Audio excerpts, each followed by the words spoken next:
Okay, चलिए सीधे इसमें उतरते हैं। आज के इस एक्सप्लेनर में हम एक ऐसी माइंड ब्लोइंग ऑल्टरनेट कहानी पर बात करने वाले हैं जो किसी भी फैन के दिमाग को झकझोर कर रख देगी। सोचिए, क्या होता अगर कोनोहा का सबसे मशहूर निंजा अपने उस आइकॉनिक विशालकाय रासिंगान वाले रास्ते को छोड़कर एक बिल्कुल अलग ही दिशा में आगे बढ़ता। आज की चर्चा इसी अद्भुत कल्पना पर आधारित है। हम बात कर रहे हैं एक ऐसी गुप्त और प्राचीन शक्ति की जो सदियों से छिपी हुई थी और जिसके आखिरकार जागृत होने का समय अब आ चुका है।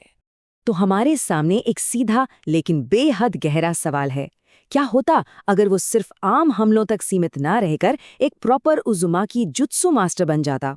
एक ऐसी स्थिति की कल्पना कीजिए जहां दुश्मन को फिजिकली पंच करके हराने के बजाय एक ऐसी ताकत का इस्तेमाल किया जाता है जिससे दुश्मन पूरी तरह से सील हो जाए। और हाँ, किसी को सील करना सिर्फ एक नॉर्मल हमला नहीं है, ये सामने वाले के अस्तित्व को ही हमेशा के लिए लॉक कर देने जैसा है। एक जुत्सु मास्टर बनने का मतलब है आक्रामकता की जगह एब्सोल्यूट निपुणता और रहस्यमयी शक्तियों का प्रदर्शन करना। इस नए सफर की शुरुआत आखिर होती कहाँ से है? पहला हिस्सा, the secret of Uzumaki power. कहानी शुरू होती है कोनोहा के एक आम, शांत और थोड़े बोरिंग दिन से, जहां हमारा हीरो खुद को रुका हुआ महसूस कर रहा है जबकि बाकी सब आगे बढ़ रहे हैं। और फिर कहानी एक नया मोड़ लेती है। दूसरा हिस्सा, discovery of the hidden scroll. एक रूटीन ट्रेनिंग के दौरान जंगल के बीचों बीच एक पुराना टूटा हुआ मंदिर दिखाई देता है और ये ब्रिलियंटली इलस्ट्रेट करता है उस शॉक को जब उन खंडरों की धूल के बीच एक पुराना स्क्रॉल खोलता है। उस पर सुनहरे अक्षरों में जो लिखा होता है वो किसी के भी होश उड़ा देने के लिए काफी है। उस पर साफ लिखा था, उज़ुमाकी क्लैन सीलिंग आर्ट्स। ये पढ़ते ही पैरों तले जमीन खिसक जाती है। ये कोई आम जादू या रैंडम ताकत का स्क्रॉल नहीं था, ये उसके अपने क्लैन, उसके अपने परिवार की असली गुमनाम शक्ति का दस्तावेज था। ये एहसास ही अपने आप में कितना बड़ा है कि आपके अपने खून में ऐसी शक्तियां छिपी हैं जिनका आपको अंदाजा तक नहीं था। ये एक पल उसकी पूरी दुनिया को पलट कर रख देता है। लेकिन देखिए, एक महान शक्ति को हासिल करना और उसे ढंग से समझना, इन दोनों बातों में जमीन आसमान का अंतर होता है। स्क्रोल को जब आगे खोला जाता है तो उसके अंदर अत्यंत जटिल और पेचीदा सिंबल्स मिलते हैं। ये आम निंजुत्सु वाली भाषा बिल्कुल नहीं है। इसको पढ़ना किसी नामुमकिन पहेली को सुलझाने जैसा लगता है। इसमें ऐसी हिडन सीलिंग टेक्निक्स हैं जो फिजिकल एनर्जी से कहीं ज्यादा इंटेंस मेंटल फोकस और ज्योमेट्री की मांग करती हैं। इन सिंबल्स का जाल इतना उलझा हुआ है कि शुरुआत में लगना लाजमी है, भाई इस भयंकर हिद्या को आखिर कोई समझेगा कैसे? ठीक उसी पल जब निराशा थोड़ी हावी होने लगती है, एक बहुत ही जानी पहचानी जगह से आवाज आती है। कुरामा, जो हमेशा एक आक्रामक और विनाशकारी शक्ति का प्रतीक रहा है, वो इस बार एक बिल्कुल अलग ही रास्ता दिखाता है। वो कहता है, ये तुम्हारे खून में है, कोशिश करो। ये लाइन अपने आप में मास्टर स्ट्रोक है। कुरामा उसे बाहर की ताकत पर निर्भर रहने के बजाय अपनी खुद की ब्लड लाइन, लीनिएज को पहचानने के लिए पुश कर रहा है। ये इस बात का बड़ा सबूत है कि सदियों पुरानी उज़ुमाकी सीलिंग आर्ट्स कहीं बाहर से नहीं आई, वो शुरू से ही उसके अस्तित्व का हिस्सा थी, बस उन्हें जगाने की जरूरत थी। तो अब बारी थी इस नई शक्ति को आजमाने की। तीसरा हिस्सा, एन अटेम्प्ट एंड मिस्टेक। अब ग्राउंड सील बनाने और चक्रा फ्लो पर पूरा फोकस करने का वक्त आ गया था। स्क्रॉल के निर्देशों के हिसाब से पूरे फोकस के साथ जमीन पर पहला सील बनाया जाता है। जैसे ही चक्र उसमें डाला, सील तेजी से एक्टिवेट होता है। लेकिन यहाँ एक बेहद फनी और डिजास्ट्रस सीन क्रिएट हो जाता है। निशाना लगने के बजाय हमारा निंजा गलती से खुद को ही अपने बनाए हुए जुत्सु में कैद कर लेता है। जमीन से निकलने वाली शक्तियां उसे वही लिटरली बांध देती हैं। कुरामा का तुरंत रिएक्शन आता है, इडियट। ये दृश्य जितना मजेदार है उतना ही सच भी।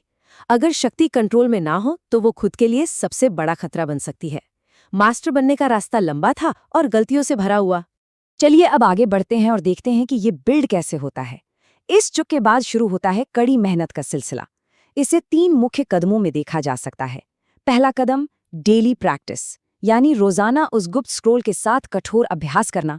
दूसरा और सबसे अहम कदम, इम्प्रूव चाक्रा कंट्रोल, क्योंकि बिना परफेक्ट फ्लो के कोई भी सील बेकार है। और तीसरा कदम, फास्ट सीलिंग। रियल युद्ध के मैदान में आपके पास सील बनाने के लिए घंटों का समय नहीं होता, राइट? वहां स्पीड और एक्यूरेसी ही असली चाबी है। इस इंटेंस ट्रेनिंग के बाद आखिरकार समय आता है असली परीक्षा का। चौथा हिस्सा, द फर्स्ट रियल टेस्ट, जहां एक दुश्मन उसको अंडर एस्टिमेट करने की सबसे बड़ी भूल कर बैठता है। तो क्रूशल पॉइंट ये है कि इस लड़ाई की स्पीड ऐसी थी कि पल के झपकते ही सब खत्म। ध्यान दीजिए इस टाइमलाइन पर, 0 सेकंड दुश्मन पूरे जोश के साथ हमला करता है। 1 सेकंड अत्यंत तेजी से उस हमले को चकमा दिया जाता है, यानी डॉज किया जाता है। 2 सेकंड दुश्मन संभाल भी नहीं पाता कि अचानक जमीन का सील एक्टिवेट हो जाता है। और ठीक तीसरे सेकंड पर दुश्मन पूरी तरह से फ्रीज यानी इमोबिलाइज्ड। सिर्फ 3 सेकंड में लड़ाई खत्म। युद्ध का नतीजा फिजिकली नहीं बल्कि उस ताकतवर सील और स्पीड की वजह से पहले ही तय हो चुका था। दुश्मन जमीन पर उस जुत्सु में पूरी तरह कैद हो चुका है। उसके चेहरे का सारा आत्मविश्वास गायब हो चुका है और उसकी जगह डर और हैरानी ने ले ली है। वो स्तब्ध होकर बस इतना ही पूछ पाता है कि ये अजीब जुत्सु आखिर है क्या। और इस सन्नाटे में सिर्फ एक शब्द गूंजता है, उज़ुमाकी। ये एक शब्द अपने आप में पूरा इतिहास और शानदार विजय दोनों बयान कर देता है।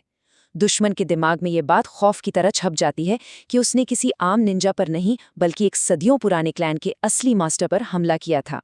अगर हम इन दोनों स्थितियों को कंपेयर करें तो ये बदलाव बिल्कुल स्पष्ट है।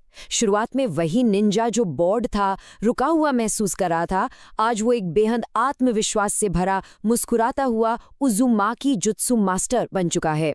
ये सफ़र सिर्फ ताकत बढ़ने का नहीं था बल्कि अपनी विरासत को अपनाने और उस पर महारत हासिल करने का था। एक स्टैग्नेंट स्टेट से लेकर श्रेष्ठता तक का ये ट्रांसफॉर्मेशन वाकई कमाल का उदाहरण है कि दृढ़ निश्चय से क्या कुछ नहीं हो सकता। लेकिन रुकिए, कहानी यहाँ खत्म नहीं होती। 5वां और आखिरी हिस्सा, अ न्यू थ्रेट। अब हमारा ध्यान दूर परछाइयों की तरफ जाता है जहाँ तनाव बढ़ रहा है। विजयी होने के बाद जब सब कुछ शांत लग रहा होता है और विश्वास जगता है कि नया मास्टर तैयार है, तभी घने अंधेरे और परछाइयों के बीच से एक अनजान आवाज उभरती है। ये लड़का खतरनाक है। उस अनजान वॉचर का ये स्टेटमेंट किसी सस्पेंसफुल क्लिफहैंगर से कम नहीं है। इसका सीधा सा मतलब है कि ये छोटी सी परीक्षा और इस नई शक्ति के जागरण ने आसपास छिपे सबसे बड़े खतरों का ध्यान अपनी ओर खींच लिया है। यहाँ खतरनाक शब्द कोई तारीफ नहीं बल्कि आने वाले तूफान का डायरेक्ट सिग्नल है। और इसी के साथ हम इस एक्सप्लेनर के सबसे उत्तेजक सवाल पर आते हैं। आखिर उन अंधेरी परछाइयों के पीछे से कौन नजर रखे हुए हैं? जो हमने देखा वो तो बस शुरुआत थी। असली ट्रेनिंग, असली संघर्ष और आने वाले बड़े खतरे तो अब सामने आएंगे। उज़ुमाकी क्लैन के इन गुप्त सील्स के और क्या-क्या रहस्य खुलने बाकी हैं? क्या इस नई शक्ति का पूरा भार उठाने के लिए हमारा हीरो सच में तैयार है? ये कल्पना हमें आगे के रहस्यों को जानने के लिए पूरी तरह से उत्सुक छोड़ जाती है।